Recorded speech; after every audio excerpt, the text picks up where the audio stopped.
ओ बम जी, धीरे धीरे चलिए ना, काहेला रुक गए बम जी। चलते चलते मेरा हिम्मत गए हार जी। अरे ओ बम जी, पहले सुइया पहाड़ चढ़ लीजिए, ओकरा बाद धीरे धीरे बढ़ जाइएगा। चढ़ नहीं पाएंगे सुइया पहाड़ जी। हाँ बम जी, सुइया पहाड़ नहीं चढ़ पाइएगा तो ठीक है, मंगलवार को जल चढ़ा दीजिएगा।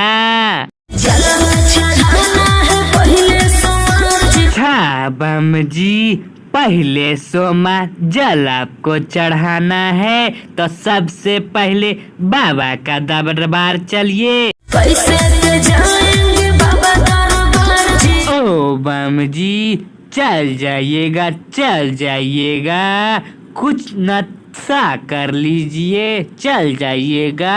आज तक नशा कोई किए नहीं। ओ बम जी, कभी गांजा का मजा ले लीजिए, एकदम सुइया पहाड़ चढ़ के बाबा को जल ढा दीजिएगा।